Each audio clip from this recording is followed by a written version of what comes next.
Hi, my name is Nakia Tillman, and I'm one of the co-chairs for the BirthNet organization in Albany, New York. And basically, we're just fighting for birth justice for Black and brown women and equity in Albany. I'm Esther Patterson. I am the co-chair of BirthNet of Albany, New York, Inc. BirthNet is a birth justice organization. Birth justice is such a big title. It's all-encompassing. It includes equity, it includes doula support, it includes midwives, it includes policy change, it includes advocacy. What inspired me to continue working with BirthNet was that I was raised in Albany my whole life, and I didn't understand or even know that Black and brown women were, dying at such a rate in childbirth. To be recognized as a leader to watch in the Capital Region is an honor. And I'm pretty proud of the title. I've always done community work in the 30 years that I've lived here. And some of it was recognized, much of it wasn't.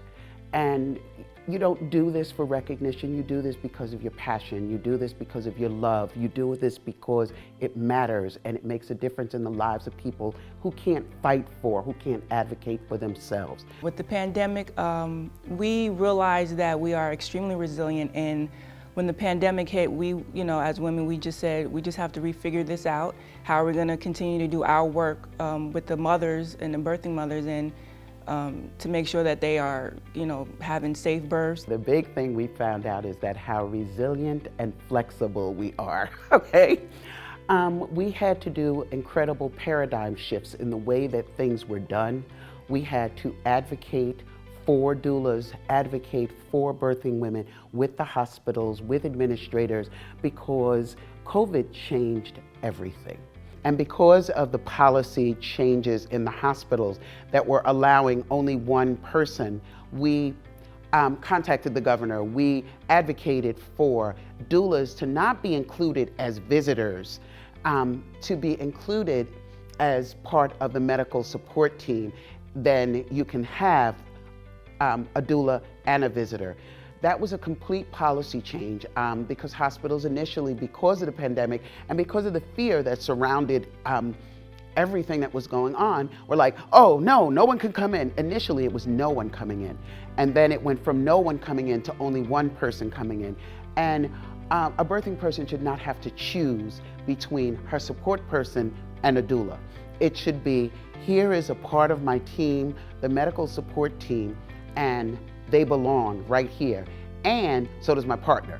And so does my mom, so it should be the doula and one other person. And us advocating, writing to the governor, speaking with hospital administrators made that possible. So one of the other things that we are doing is anti-racism training for hospital staff. And by hospital staff, I mean everyone that a birthing woman would come in contact with, from the janitor who sweeps to the person who checks you in, to the nurses, to the doctors, to any of the support staff. And the reason is, if we're all on the same page and understanding that this is a person who is coming into this hospital, spending their money, no matter where that money comes from, and they deserve respect. United Way, through the 5 to Watch, did an amazing article on us, and so that really showed people who we are, that we're here, reach out, and just to be able to connect on a bigger platform.